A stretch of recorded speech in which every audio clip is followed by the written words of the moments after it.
The hum of the emergency radio was the only sound that broke the suffocating silence inside the abandoned library. The world outside had crumbled weeks ago, cities swallowed by death, towns left hollow and still, and yet, the voice that crackled to life through the static gave them hope. "This is Sanctuary Delta," the voice said. "Male, calm, and determined. We are alive. 50 of us. We've survived in the shadow of the end. If you're listening, you are not alone." For Nora, crouched beneath a shivering beam of moonlight, the message felt like a spark inside a cold chest. She hadn't heard another living soul in 12 days. Her group had once been 10. Now it was 3. And she wasn't even sure about the third. Nora looked over at Malik, a wiry mechanic from the outskirts, who was busy sealing the back door with another shelf. His hands were raw from work, but his eyes, sunken and alert, never stopped watching the darkness outside. "Did you hear that?" she whispered, pointing at the radio. Malik turned, eyes widening as the voice repeated. "If you can make it to coordinates 37.5 north, 122.3 west, we'll be waiting. But move fast. The dead are changing. They're learning." That last sentence made Malik freeze. Changing? Learning? Beside them, Beth stirred from her sleep, a half-healed bite mark still bandaged on her thigh. She was too weak to walk, and Nora knew the group wouldn't survive if they stayed. But how could they carry Beth through dead territory? Nora's mind spun. The voice, calm, human, had spoken of 50. That number meant something. Not just survival, but community. Maybe even answers. If 50 people could stay alive this long, maybe they'd found something others hadn't. But moving meant risk. The kind that got people killed. The kind that ended groups and friendships and everything else that made life feel real anymore. Malik sat down slowly, back pressed to the cracked marble column behind him. "Could be bait," he muttered. "Could be someone luring survivors out. Could be military trying to clean up messes. Or worse." "I don't think so," Nora said, adjusting the antenna on the old emergency receiver. "He mentioned 50. If it was a trap, he'd say something to pull more people in, kids, medicine, food." This felt real. Another voice crackled through the airwaves. A woman this time. Younger. "If you've made it this far, you're already stronger than most. We've seen things no human should have to see. We've done things we never imagined doing. But we're still here. We're learning from the dead. Adapting. There is a way forward." Beth let out a soft breath. "They sound normal. Like people. Not soldiers or scavengers." Nora nodded. "Exactly." Malik rubbed his temples. "You want to drag a half-dead girl, 3 packs of stale crackers, and 2 knives through zombie-infested roads based on a nice voice over radio?" "No," Nora replied, her voice steady. "I want to live. And staying here, that's slow death." The group sat in heavy silence for a few seconds, each weighing the same impossible question. Outside, the wind rustled the skeletal trees. A distant moan echoed from somewhere beyond the walls, slow and guttural. Beth finally spoke. "You can leave me. I won't make it. I know that." "No one's leaving anyone," Nora said quickly. Malik stood up, pacing. "We move at dawn. Whether she's ready or not." The rest of the night passed in slow, nervous hours. Nora listened to the radio over and over again, memorizing the tone of the voices, the confidence behind their words. These weren't desperate survivors. They were building something. Learning. Sharing. By sunrise, Malik had fashioned a makeshift sled from a library cart and Beth's sleeping bag. They strapped it with cords and made room for the essentials: water, a flare gun with 1 round, half a map, and Beth's painkillers. Malik didn't look back once as he pushed open the door. The first moan hit them like a wave. 2 shadows shambled in the distance. Nora threw the cart strap over her shoulder, motioned to Beth to stay quiet, and stepped into the light. Every movement now was a decision. Every breath, a risk. But that voice on the radio had said 50. And if 50 people had found a way to survive, then maybe, just maybe, they could too. The sun rose slow and pale over the horizon, bleeding through smoke-stained clouds and broken rooftops. Nora led the way, gripping the map with frozen fingers. Her eyes darted from shadow to shadow, each alley a possible death trap. Behind her, Malik pulled the makeshift sled with Beth bundled inside. The wheels screeched every few feet on the uneven pavement. "I swear this street was clear yesterday," Malik whispered, scanning the abandoned cars and torn flags. "Now look at it. Burned-out vans and blood on the pavement." Nora didn't respond. The radio's coordinates were still burned into her mind. The direction was west. The journey, 5 days on foot through infested zones. The cost? Unknowable. The group paused at an old bus stop. A message was scrawled in dried paint across its shattered glass: "They don't just follow sound now. They wait." Nora knelt beside the sidewalk where tiny crosses, handmade from scraps, lined the curb like forgotten toys. There were names on them. Dozens. "What is this?" Malik asked. "A grave road," Nora whispered. "Somebody buried the fallen. Probably kids." Malik looked around. Someone did all this and still didn't make it. Beth stirred. Or maybe they did, and kept going. Like we should. They pushed forward in silence, following the torn white line of the cracked road. The world around them was too quiet. No birds. No dogs. Just wind and whispers. By midday, they reached the overpass. A rusted sign dangled from one bolt: "Turn back." No refuge ahead. Below it, several bodies hung from the railing. Human. Fresh. No bite marks. Nora's stomach twisted. Someone executed them. "Yeah," Malik said, face hardening.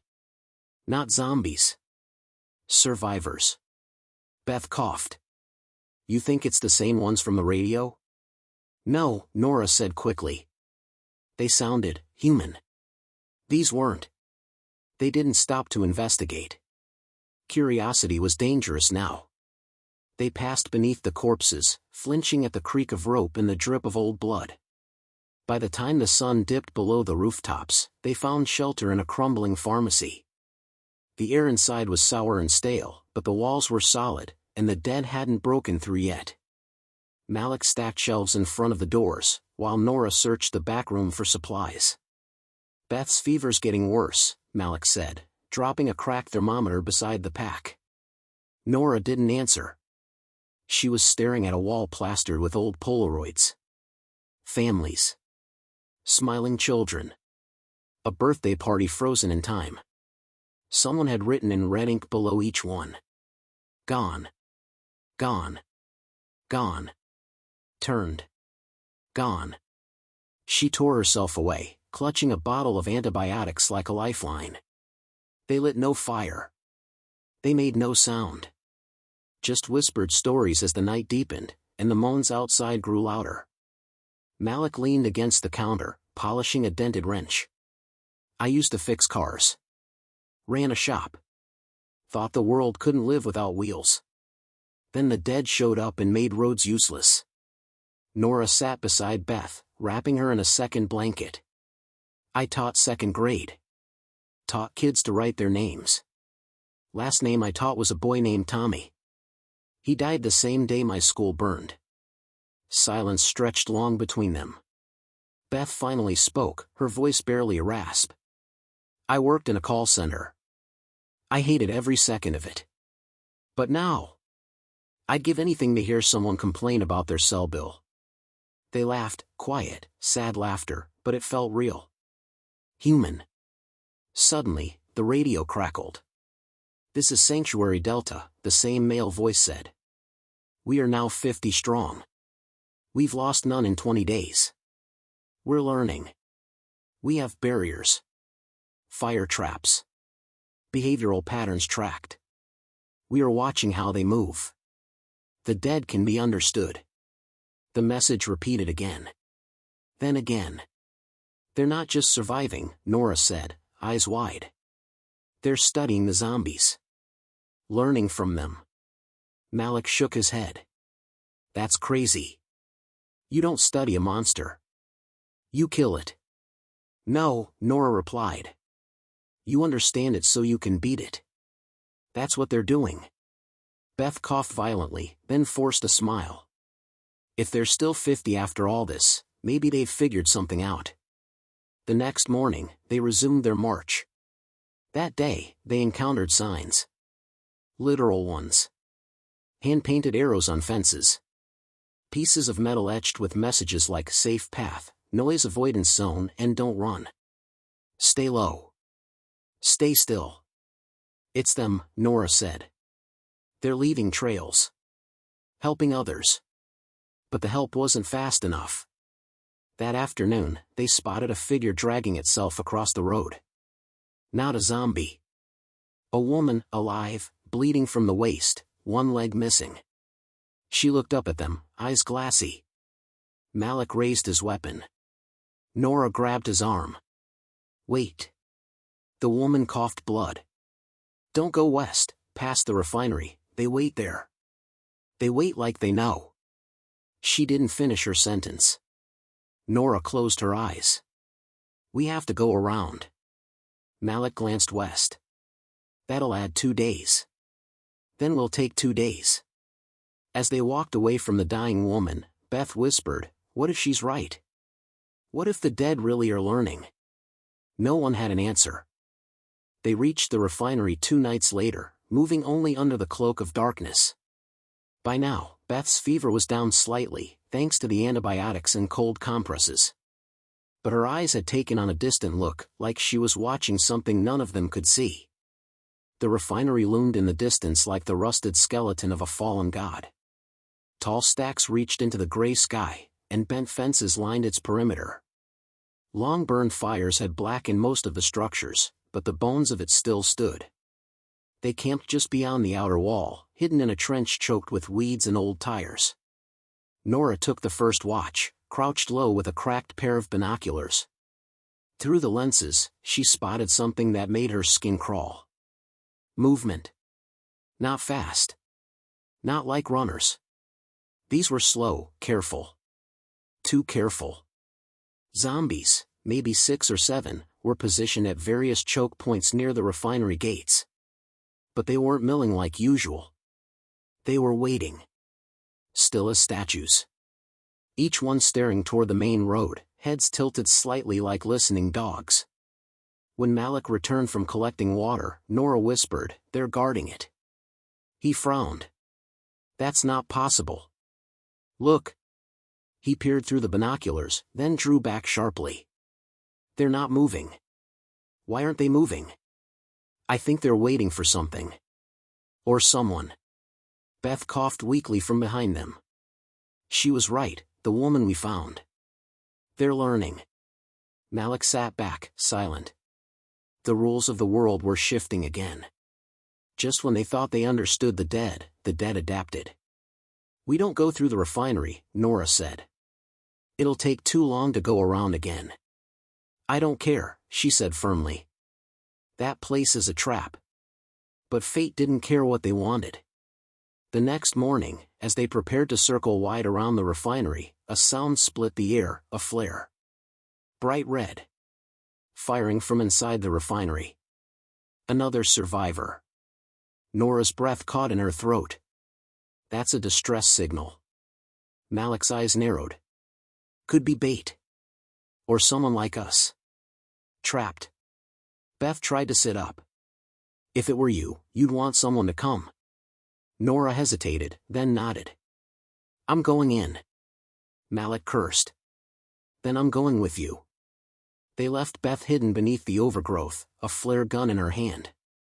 If things went wrong, she'd fire one round into the sky, blue, and they'd come running. Or what was left of them would. The approach was slow, every step chosen with care. The refinery's air was thick with the stench of oil and old death. Pipes groaned in the wind. A broken warning sign banged against a wall, restricted zone, no entry without permission. They slipped through a gap in the fence. Inside, it was worse. Zombies lined the inner yard, silent. Still not moving. A few stared at nothing. But some, 3, maybe 4, turned slowly in their direction. Not charging. Just watching. One of them tilted its head, mimicking Nora's movement. Nora froze. Malik. I see them. Then they heard it. A voice, weak, but human, from the control tower above. Help, please. Nora bolted before she could think. Malik swore and followed. They sprinted past the silent dead, up the rusted stairs 2 at a time. The moan came then, not from rage, but recognition. The zombies below began to move. They reached the tower and burst inside, slamming the door shut behind them. A man in his 30s sat slumped near the window, his leg trapped under a fallen beam. His face was pale, blood oozing from a deep gash on his temple. You heard the flare, he mumbled. We saw it. Who are you? Nora asked, already working to shift the beam. Jules, he said. Sanctuary Delta. I was scouting ahead. Got caught here 2 nights ago. I think they knew I was coming. Malik stared out the window. They're coming. Slow, but sure. Jules groaned as the beam shifted. They don't hunt like before. They isolate. Wait. Trap. Someone taught them. Taught? Malik said.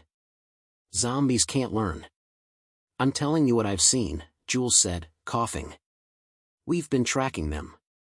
Recording behavior. They're evolving, patterns, memory, mimicry. Outside, the zombies had fully encircled the base of the tower.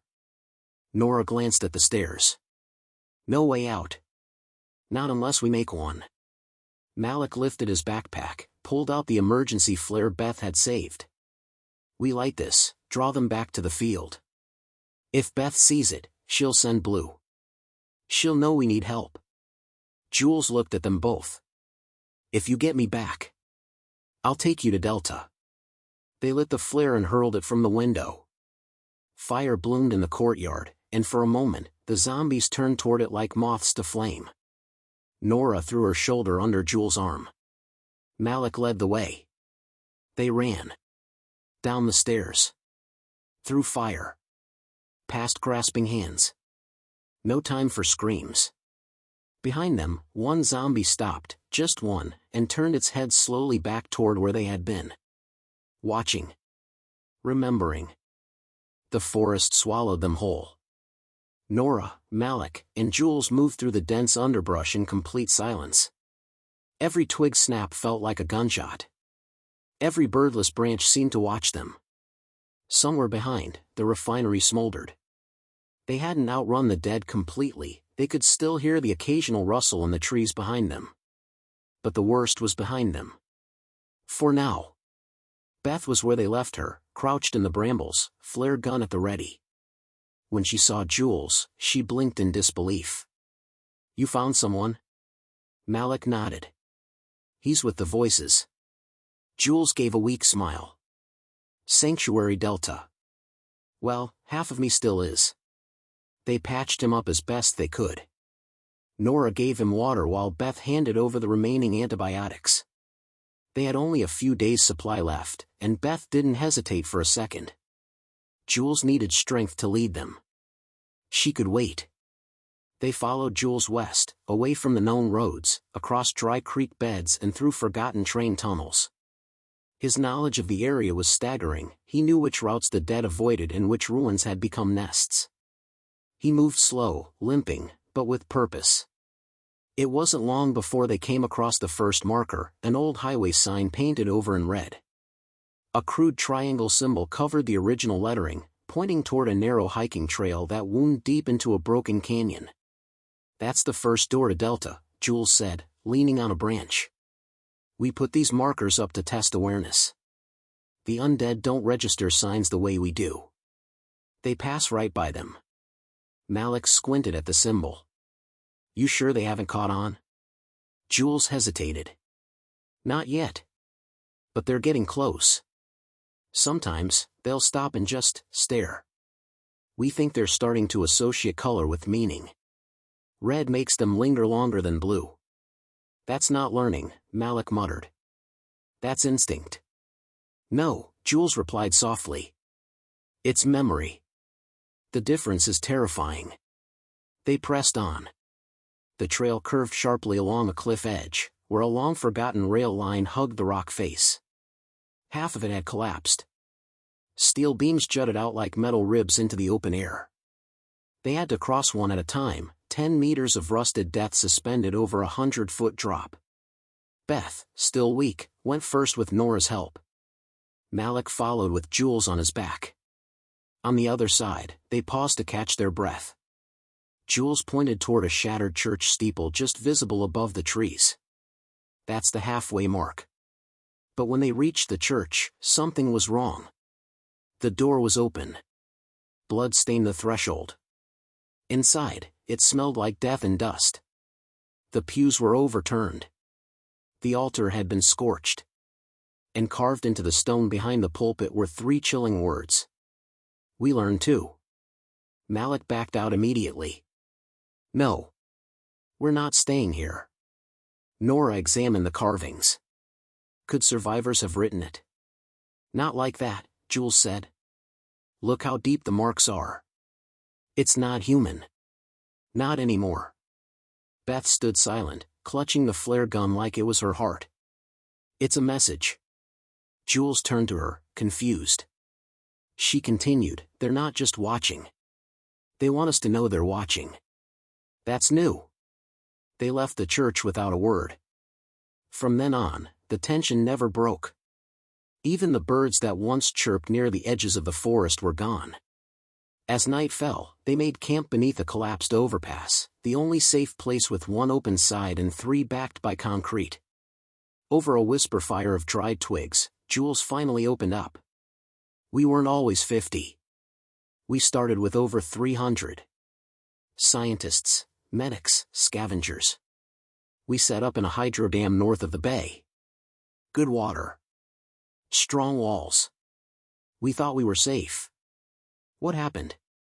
Nora asked. Jules stared into the fire. We underestimated them. We didn't think they could listen. But they can. They responded to certain tones. Certain rhythms. They'd follow echo patterns, surround us. Malik's brow furrowed. You're saying they used sound traps on you? Jules nodded. They don't have language, but they've got instinctual mimicry. We played warning sirens once, hoping to scare them off. The next week, one of our scout groups heard the same sirens being triggered in abandoned zones, luring people in. Beth's hands trembled. They're hunting us, she whispered. The same way we used to hunt them. Jules nodded. And it gets worse. Some of them remember places. Not just patterns, but locations. Familiar routes. Buildings. One led a swarm right back to our base's west gate. It died trying to get in, but the others, they finished what it started. Silence settled over them again, heavier than before. Then Malik asked the question no one wanted to voice. Are we even winning? Jules shook his head. We're surviving. That's different. He stood slowly, pointing to the tree line. Tomorrow, we reach the echo wall. From there, if you don't lose your minds, you'll find the second door to Delta. Echo wall? Nora asked. It's not a wall, he replied. It's a test. The trees grew tighter as they advanced. Oaks wrapped in moss. Pines leaning like eavesdroppers. Wind didn't pass through this forest, it crept. By morning, even the birds refused to sing. Jules walked ahead, slower now, using a branch as a crutch. His leg was healing, but the look in his eyes said the worst pain wasn't physical. Nora watched him closely. You've been here before? He nodded once. Twice. The first time we lost 4. The second time, we lost none. Because we finally understood what the wall was. Beth, arms wrapped around herself, asked, What is it? Jules looked up at the trees. The echo wall is a natural canyon ahead. Narrow. Long. The acoustics are unnatural. Voices bounce off in strange ways. You'll hear your name. You'll hear people you've lost. Sometimes, you'll even hear them begging. But it's not real. Beth blinked. You mean it's, what, hallucination? No, he said. It's the dead. Using the canyon. Using our voices. Our memories. Malik scoffed, adjusting his grip on the flare gun. That's not possible. Jules turned to him, serious. Then explain how they knew my wife's name. Or what my son used to say when he was scared. No one responded. They reached the edge of the canyon by mid-afternoon. It wasn't much to look at, just a shallow trench cutting through the forest, about 15 feet deep and barely 6 wide. The sides were rock, cracked and overgrown. The trail ran straight through, no turns, no cover. Beth swallowed hard. How long is it? 400 meters, Jules said. One straight walk. That's it? No, he said. That's only the physical distance. The mental part is longer. He pointed to the worn edge of the canyon trail. Faint boot prints were scattered in the dust. Some turned back. Others ended in panic-stricken swirls. Blood stained one jagged stone. We go one at a time, he instructed. Fast, steady pace. Don't stop. Don't answer anything you hear. And above all, do not run. Beth looked pale. Why not? Because if you run, Jules said quietly, they chase. Malik muttered, this is madness. Maybe, Nora said. But we're not going back. Jules went first. They watched as he descended into the trench and began walking. His limp was visible, but his pace remained steady. About 100 feet in, his head snapped to the left. Then to the right. He paused, but didn't stop. At one point, he visibly flinched. Then he was gone. Swallowed by the canyon. Beth looked like she was about to cry. What if I hear, my mom? You will, Nora said. But it's not her. Malik gestured. I'll go second. I've seen plenty of dead faces. They won't break me. But when he dropped into the trench and took his first few steps, it was clear something was happening. Nora and Beth couldn't hear the echoes from up here, but Malik did. His shoulders tightened. His hands curled. Then, he stopped. Nora's heart jumped. No. Keep going. She watched him turn slowly to his left, head tilted like a child hearing a bedtime story. Then he shook it off and walked faster. She saw him wipe his eyes before he vanished into the rock corridor. Nora turned to Beth. You go next. I'll follow last. Beth nodded, her hand trembling as she slid down the slope into the trench. Within seconds, her steps slowed. She looked terrified. She staggered once, leaned against the wall, then forced herself upright. She whispered something Nora couldn't hear. Nora saw her lips move. I know you're not real. Then she kept walking. Now it was Nora's turn. She took a deep breath and dropped in. The walls immediately closed in, and the air felt different. Thicker. Colder. She walked 10 steps before it began. A soft voice, behind her. Nora. She didn't turn. 20 more steps. Don't leave me again, the voice said. You left me in the school. It was a child's voice. Nora's heart skipped. Tommy, she whispered before catching herself. The voice giggled. You remember me. She gritted her teeth. It's not real. It's not real. But the voices came faster now. Layered. Whispering over each other. Her mother. Her father. A friend she lost in the supermarket massacre. All calling. All pleading. She kept walking, fists clenched. Then came the worst one. "Help me, Nora," said a voice identical to hers. It echoed down the trench like a mockingbird. "You're all alone now," it said. "They'll leave you. Like they always do." Nora's steps faltered. Her breathing turned shallow. Then, up ahead, she saw light. A rope ladder. A hand reaching down. Jules. She ran the final stretch and grabbed hold. As she climbed out, the voices faded. The cold air vanished like mist in the sun. She felt her knees, gasping. Malik sat nearby, pale as chalk. Beth cried softly into her sleeve. Jules just stood there, arms crossed, nodding slowly. "You made it," he said. But no one felt like they had. They had passed through. But something had followed them. When Nora's feet touched solid ground past the echo wall, she thought she would feel relief. Instead, she felt hollow. The air beyond the trench was cleaner, fresher.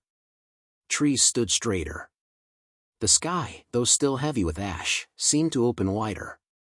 But the group didn't speak as they walked. Not right away. The wall had left something in all of them, a thin fracture across the mind, a bruise on the soul. Jules was the first to break the silence. "Delta's 2 hours ahead," he said quietly. "No more detours. No more traps. Unless this is one," Malik muttered. Nora shot him a glance. He didn't apologize. Beth limped beside them, still recovering but stronger now. Something in her posture had changed after the echo wall. She no longer looked afraid. She looked resolved. The trail narrowed until it became a single winding path between broken stone towers. Then they saw it. From a high ridge, nestled deep in a forgotten canyon, Sanctuary Delta finally came into view.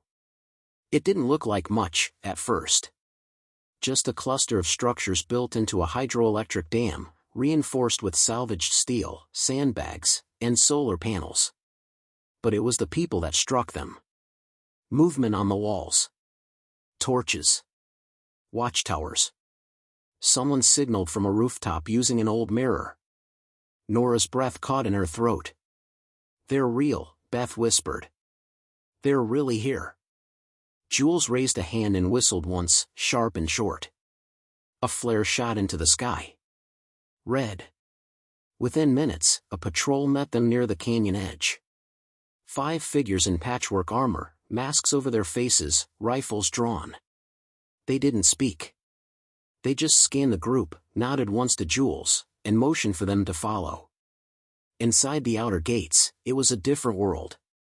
Gardens. Water pumps. Children running between solar panels. Chickens clucking somewhere in the distance.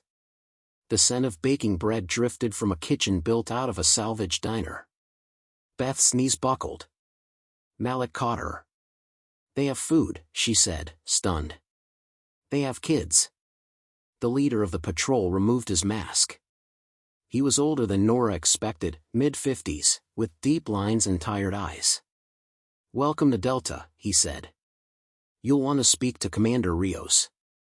They were led into what had once been the power station's control center, now converted into a meeting hall. Inside, maps of the region covered every wall. Color-coded pins marked known nests, migration routes, and patrol paths. Commander Rios stood at the head of the room.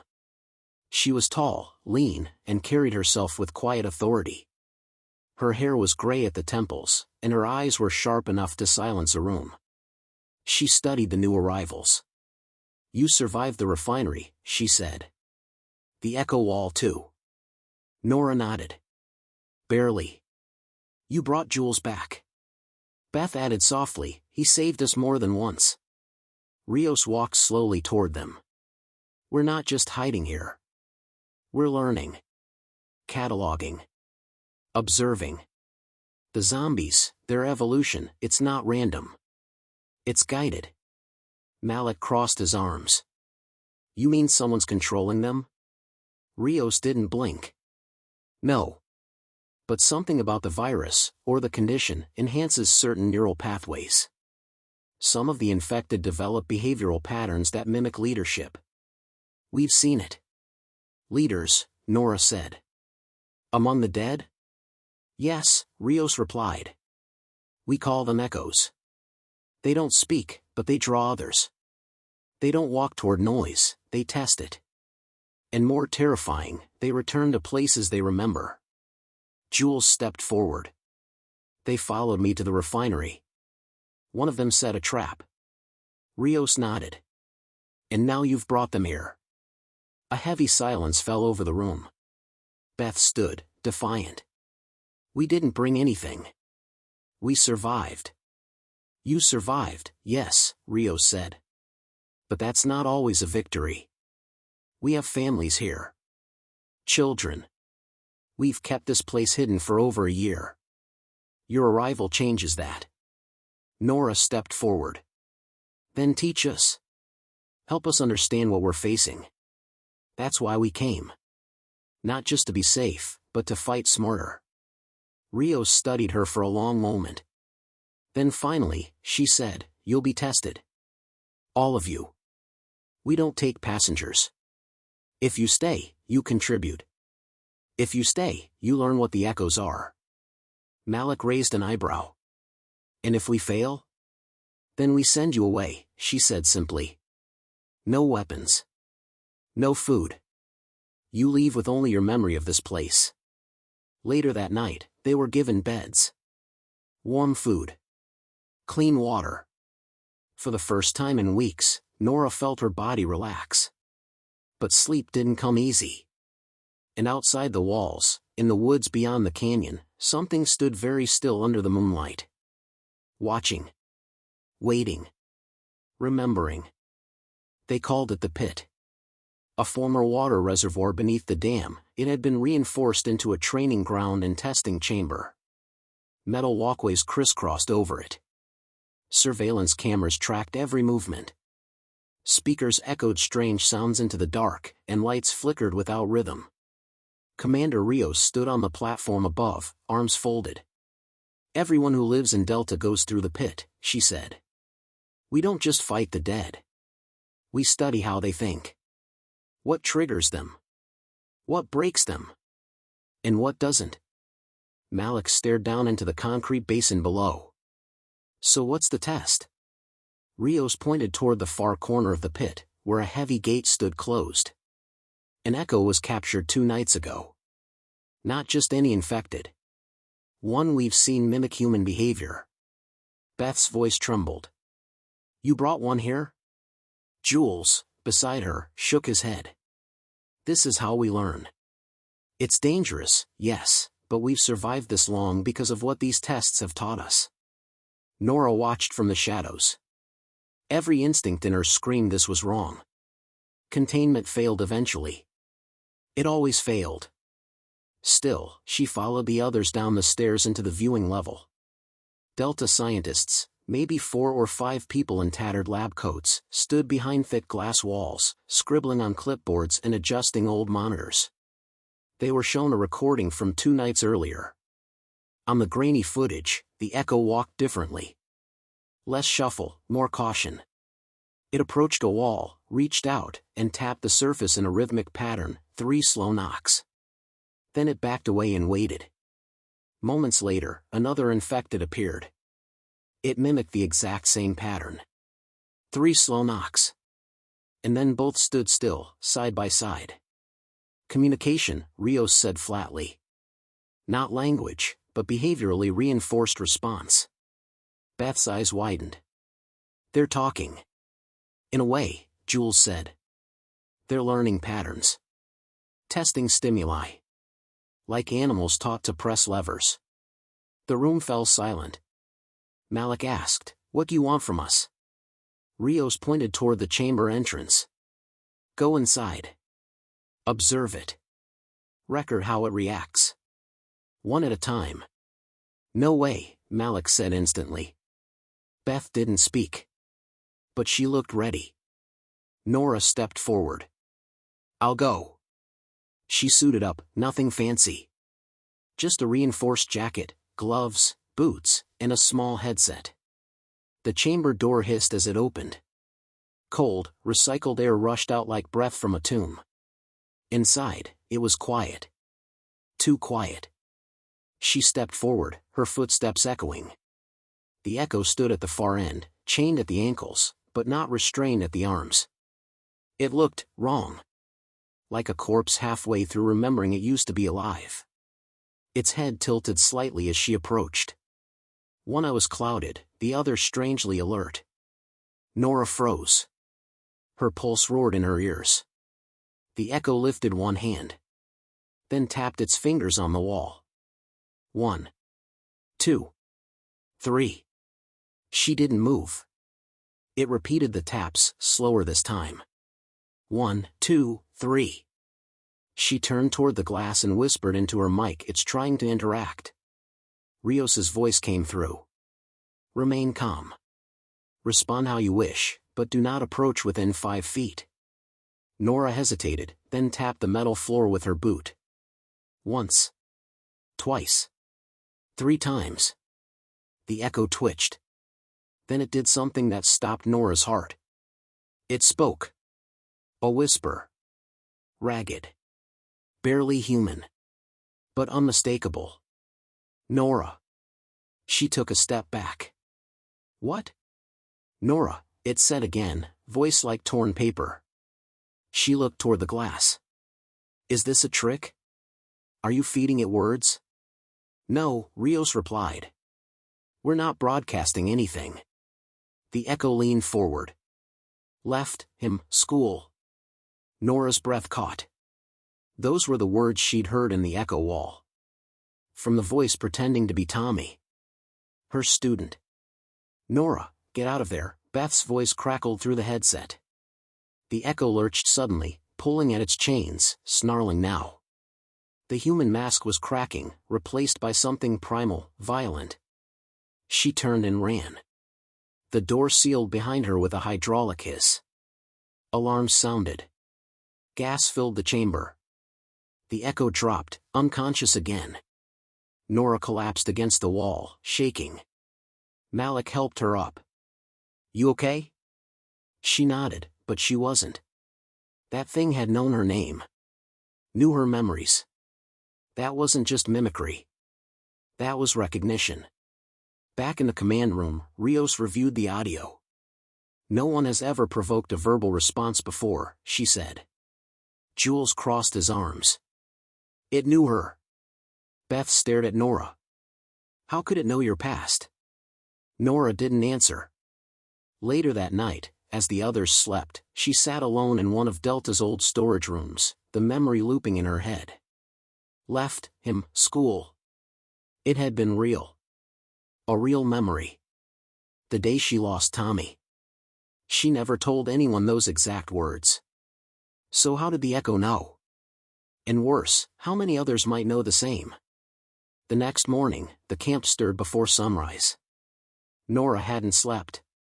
The echo's voice haunted her, circling her thoughts like a buzzard. Not just the words, but how it said them. Not with blank hunger. Not with empty mimicry. With intention. Malik found her sitting on the dam's upper platform, staring out at the valley below. "Rios wants everyone in the main hall," he said. "Something's happening." "What kind of something?" Nora asked. "The kind that feels like an ending." The entire population of Delta, 50 survivors, gathered inside the old hydro chamber. Most were quiet. Children clung to parents. Guards stood alert near the exits. Tension clung to the walls like moisture. Commander Rios stood at the front, next to a generator-powered screen showing grainy drone footage. "The perimeter motion alarms were triggered last night," she said. "But not by a horde." She clicked the remote. A blurry image appeared, a lone figure, walking down the canyon trail toward Delta. We zoomed in. It wasn't shuffling. It wasn't mindless. The image sharpened, a zombie, still unmistakably infected, but moving like it remembered something. Eyes wide open. Clothes torn but purposeful. It walked directly toward one of the signs marking the safe path. It stopped. It read the symbol. Then it turned back. The room fell silent. Nora's heart sank. It knew it was being watched, Jules whispered. Rios nodded. We believe it was an echo. Possibly the same one from the refinery. The one that followed you here. Beth leaned forward. Then it knows we're here. Rios confirmed, yes. And it may be marking us for others. Nora stood. So what do we do? Rios walked slowly across the room. We do what humans have always done. We adapt. She tapped a button. The screen changed, schematics, escape routes, fallback zones. We're evacuating Delta. Tonight. Gasps echoed. This place has lasted a year, Jules said. It's strong. It's known now, Rios replied. That makes it a death sentence. Malik cursed under his breath. You're just going to abandon all this? Rios turned to face him. Not abandon. Preserve. The people will move. The records will be encrypted. The data we've collected, everything we've learned about the echoes, will be taken with us. Beth looked up. And what about those who can't move fast? We split into 3 convoys. North. East. South. Diversify our chances. Someone from the back called out, what if they follow all of us? Rios answered with steel in her voice. Then we make them pay for every step. The meeting dispersed. Everyone began packing with practiced precision. Even the children knew what to do. Delta had prepared for this moment. Still, Nora felt something deeper churning inside. She found Jules in the comms room, boxing up hard drives and old notebooks. Jules, she said, can you show me the data again? The echo patterns. He hesitated, then opened a folder. What are you looking for? Nora scanned the graphs, maps, voice prints. I don't think they're just evolving, she said. I think they're becoming organized. Like they've reached a tipping point. Jules paled. You mean, a hive? No. Worse. I think they remember who they were. Beth stepped into the room, holding something in her hands, a photo. Torn and dusty. It showed a school. A class. 20 kids in uniform. And in the corner, was a young boy. Nora's breath stopped. That's Tommy, she whispered. Where did you find this? Beth looked shaken. In the Echo's cell. Hidden under its chains. Jules swore softly. They're not just scavenging memory. They're collecting it. Nora whispered, which means they're not just learning from us. They're studying us. The realization was heavier than anything before. These things weren't just mindless anymore. They were building something. Remembering names. Storing emotions. Tracking locations. And worst of all, waiting. That night, Delta moved like ghosts through the trees. The 50 survivors divided into 3 silent lines, slipping through hidden paths with everything they could carry. Flares were avoided. Fires weren't lit. The radio stayed quiet. Nora, Malik, Beth, and Jules traveled together in the northbound group. Halfway up the ridge, Nora turned back for one last look. Delta, just visible between the trees, sat silent in the moonlight. No gunfire. No screams. But deep in the shadows near the canyon entrance, something stood. Not moving. Not chasing. Just watching. Jules whispered, "It's letting us go." Nora shook her head. "No. It's recording." Malik gripped his weapon tighter. "Then why not attack?" "Because it's not finished learning yet," Nora said. They turned and walked. 50 voices once called Delta home. 50 hearts now carried the burden of what they knew. And far behind them, in the dark, the echoes remembered every one of them. End of Part 8.